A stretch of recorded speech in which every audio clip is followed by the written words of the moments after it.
Hello, welcome to the Winecast. It's me, Latricia Marie, coming to you today with my journey into wine. I wanted to give you some type of introductory episode on who I am, what led me to wine, why I really love exploring wine, and hopefully it gives you some type of insight and help you learn about your journey into wine and what to look out for and what may pop out to you as I tell you my journey into wine. So take a listen. Sit back, laugh a little bit because some parts are going to be funny, maybe, I don't know. But to me, they were funny. So I want to start with 2019. February, March of 2019, met my now husband, and I had a bottle of wine just sitting around, didn't think nothing about it. I'm normally a whiskey, bourbon, tequila person. I've been mixing drinks for a very long time. Won't tell you when because it's probably gonna get my people in trouble. But been mixing drinks for people for a very long time, and I'm really good at my palate when it comes to food, liquors, and things like that. But I never really got into wine. I don't know why, but probably because my environment, people around at that time, family members weren't really into wine to really expose me to it. But around 2019, that changed. Had a bottle of wine laying around, and his name is Anthony. Hey. But he was like, oh, we can drink on this wine and go with this meal he was, cooking for me. He's a cook, so he's very heavy into foods and know how to do what he does. I call him a chef, but he says he's just a food mixologist. And as he opened the bottle and started to sip on it, he was like, this is not wine. I was like, okay, it was a gift, but okay, I'm not into wine, so do I need to go to the store and get something else? And he was like, no, who gave you this? This isn't wine. And he was like, this is how, wine should taste, wine should smell. And I was confused. I was like, I don't care about all of that. I normally drink bourbon or whiskey, things like that. And so time went on for like a month or two. I wouldn't even say a month. It probably was like 2 or 3 weeks. And we were at Bar Italia, one of the places that he knows the owner and the people who operate this particular restaurant in St. Louis, Missouri, Central West End. And he was like, hey y'all, she don't know wine. Let's introduce her to wine. Jason, shout out to Jason, gave me a glass of wine off the flip. I'm just there to sit and let them conduct business or whatever. And Jason just all of a sudden was like, Dad, we're gonna start you off with this. Because Anthony was telling him how my smell is, because he calls me worse than a hound dog because I really do have a sensitive thing to smell. My family hates it here, or my kids, because they deal with it on an everyday basis. I can smell them in the next room, or they've been outside, they come in. It's just, they learned how to cope in a sense. But it was like, okay, let me start off with this wine. I don't know what Jason's about to give me, but okay, I'll try it. Sipped on it. I think he gave me a red blend. That was probably my first wine I ever tasted that, wasn't what they call cheap or poorly produced. And I just gave him my feedback on the wine, and he was just like, okay, let's try this wine. Happened to be another red wine. Can't remember because it was 2019. I was like, all right, this is what I'm tasting or whatever. Of course, I'm not gonna lie, they mixed in some cocktails and stuff like that once they heard that I know how to mix drinks. They gave me lemon drop. What do you smell? What would you tweak? So we like literally 2 hours of tasting wines, cocktails, and I was just like, okay, I see what you all mean with wine. He was giving me backstory about where the wine was from, how wine etiquette should go when I'm about to taste the wine, smell it, do the swirly thing. You all see me do it on other episodes on here. But really give me a class inside of a bar, a restaurant. I'll say that lasted for a very long time with Bar Italia. It's still going on to this day when we pop in and he's like, hey Trish, try this. And also shout out to Phil. He was actually studying at the time to be a sommelier. which are people who are very experts in everything that has to do with wine, liquor, mixing drinks. They are mixologists. Like James Suckling, just right underneath him, that's what he was studying to be at the time, and he was helping me learn different wines and things like that, and what to look out for. So from that, I was like, okay, I'm intrigued. I'm not a guru. And how they were explaining different wines to me, which wines are good for your body, why are they good for your body, how it's processed, what to stay away from. Definitely, I've never been a box wine drinker. Can't get me to do it to save nobody's life. Not gonna do it. But they were talking about different brands to me at the grocery store, different shops, wine shops. And I was just like, really? This is the wine world? Okay. So as I was like making the decision to, am I really finna explore this? I really like my experience that they were showing me with the food, what it tastes good with. Mind you, they were very good teachers for me in the beginning of 2019 when it comes to wines and stuff like that. And they still are. Phil he got his sommelier, he graduated, he passed the test and everything like that. So fast forward from there, like a month or two, moved downtown St. Louis in that area, and I was like, you know what, that I'm going to start from the ground zero and try not so much as really bottom wines, but each category of wine. You have your Cabernets, of course, your Blancs, Riesling. I started from like the 4th row and up. I have this thing where I don't buy wine underneath the 3rd row, but I needed to start at the 4th row to kind of see the difference of the wines that they gave me at the restaurant versus what you're going to find at the store or at your, local wine shop. So I started at like ground zero, your Star Barrel. I can't even say, how bad it is to me now because my palate has changed. But when I say I had to endure some wines at the bottom, I endured them all because not only is my nose very strong, my taste buds are strong. I'm a foodie. My family has always, on one side of the family, we always went out to restaurants once a month to try different spots. Don't matter what it was, from elegant buffet. Like we traveled to different spots, so my palate was already at I want to say not expert, but I'm no rookie. I know what tastes good. I cook myself, and with my husband Anthony cooking, it just explodes. And my kids are even worse than me. We've gone to different restaurants and they like, this don't taste right. This is not that. So I know what to look out for. So I started at the bottom briefly at this. So from 2019 to like 2021, I really honed in on trying all levels from the bottom on up of wines, no matter the category, except for Chardonnays and Moscatos. If you're gonna drink Moscato, I'm sorry, you might as well drink Kool-Aid because of the sugar. And I'm not knocking it. You can drink it. I just know for me, I can't do sweet wines like that. Those type. I can do. It's a wine that I did on here that was kind of sweet, but it wasn't. It was from Italy, it was from Italy that I did on here not too long ago. That is as sweet as I can go. So I don't really drink those particular type of wines. That's why I don't review them. So I stay in my zone.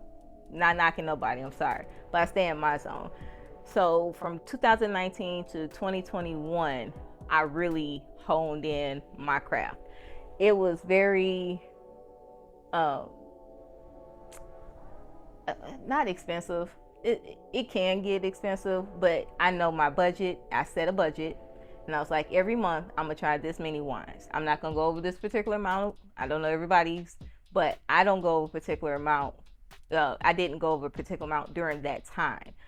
So I think when did pandemic kind of start traveling? I want to say 2001. 2021 is when everybody started going back outside and things like that. We took a trip to Cali.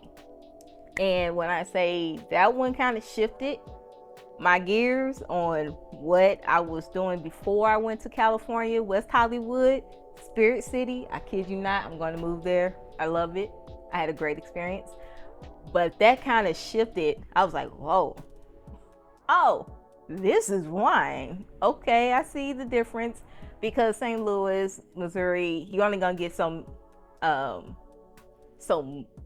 don't want to say so much. You're gonna experience certain wines that you can't find. You have to either order them online or go to a city where they are selling that wine. St. Louis, you can't get certain wines here. I don't know why, but you can't. Like even like Steph Curry line, you can't get it here. You have to have it shipped. But back to my Cali part.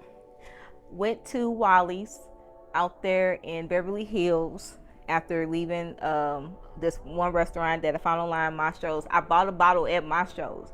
I was good with the wine that I selected based on my growth in wine. I was like, okay, I want to say it was Pine Ridge wine that was really good. I was like, yeah, I'll take this bottle to go back to the hotel. I was set, like, okay.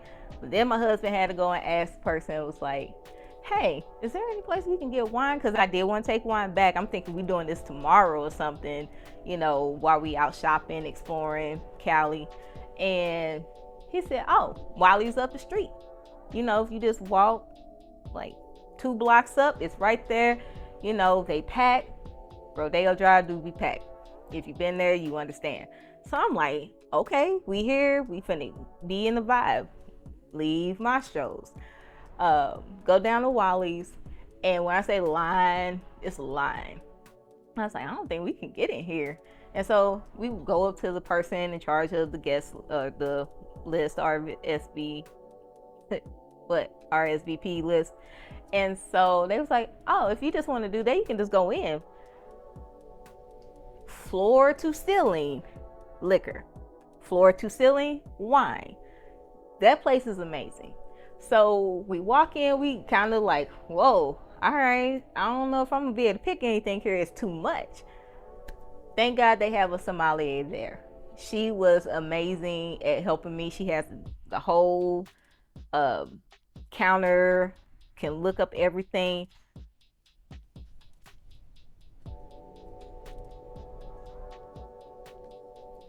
She looked up whatever we were looking for. I told her where my palate was, what I'm into. I was like, I really want a good cab. I don't mind trying a red blend.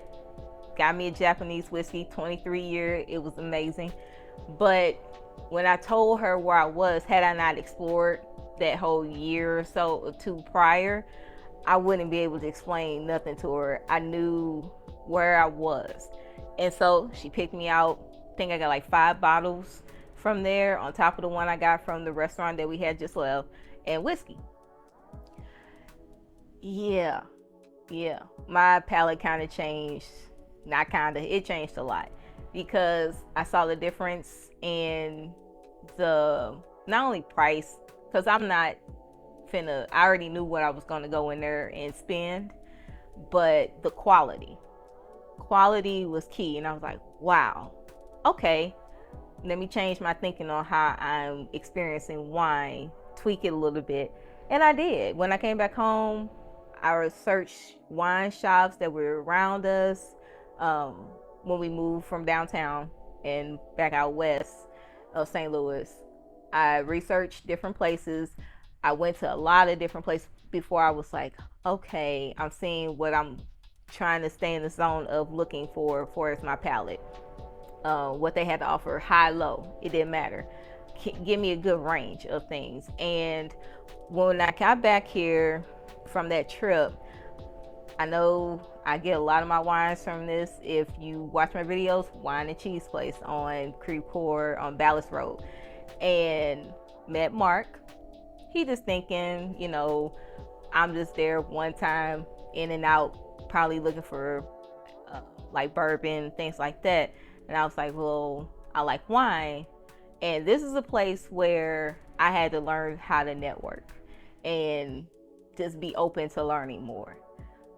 I know I wanted this particular wine. They did not carry it. You couldn't find it here in St. Louis. He was like, oh, we have a vendor. Let me see if they can get it in. start getting wine in for me after, I'll say, like 3 months of going to them regularly. He's like, y'all come here a lot. I was like, yeah, I'm exploring wines. And I showed him a picture of the wines I had just got back from California. He's like, oh, you real serious about this? Like, yes, I really am. I'm still a rookie, in my opinion, and I'm just trying to explore wines. I do have a budget, so don't break my pockets. But I will say, to backtrack, this particular wine I got from Cali is called Opus One. Amazing wine for it to be from the U.S. And that was my gauge going forward for red blends. And I was like, so if that's my high point, I know I can go higher. I've been there, but if that's my high point, went to his wine shop, and he just started showing me different things in that zone. And I've gone through pretty much all the zones of wine and cheese place wine at this point. Almost. I'm not all the way through it, but I'm getting close to it. To where now we fast forward, I'll say still kind of like 2021 going into 2022. I've, really started knowing how to categorize wines in order to explain it to people. People still didn't know I like wines like that. Most people probably was like, whatever. And I get that a lot, and people don't realize I catch the shade a lot of, you knew the wines, you whatever, this is just a phase. And I'm like, no, I'm about 5 years in now, I'm going on 6. So this is kind of one of my, it ain't a hobby, is no, I really want to experience wine and educate or share whatever I'm going through. I know other people probably was off put into wine and things like that, and I was like, no, I'm changing how I'm viewing wine, to where 2022 I started doing videos. My husband's like, you really need to do a video, because you explain wine to where it's like not elementary level, but you explain it without all the big words, because wine, that whole zone can be overwhelming, and people feel like they have to know every type of lingo. I'm not that person. I know what it is. I just know explaining it to somebody who doesn't know wine, or they know wine but they not into it like that. They just like, what's dry? It's like, I don't know. Starting out, explain it to me. There's got to be a better word versus dry, because dry in my mind, I don't want no dry stuff. But then I'm like, oh, when they explain the definition in the wine world, it made more sense. I'm that person that's going to translate it for you. As I was growing, 2022, Mark started really helping me understand. Every time I go in there and ask for his opinion about a particular wine that I had just already picked up, I read it, researched it, and he'll give me his opinion. Mark is really good. He's going to knock it out the park at least 90-95% of the time with his picks, or telling me if I picked a good wine, try it. Even as a starting point, he's going to be honest about it. Even if it's like a $90, he's like, don't do that. You better off going over here. Same people, producers, they have a wine that's this much and it's way better than this high-end one that they sell. I know, right? But it was interesting getting to this point that I'm in now, where I'm doing the podcast, I'm researching vineyards to go experience that I wanted to bring to you, that I feel like are solid vineyards.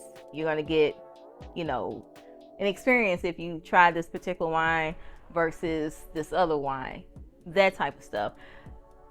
I found a Syrah that was from Spain that's only $9.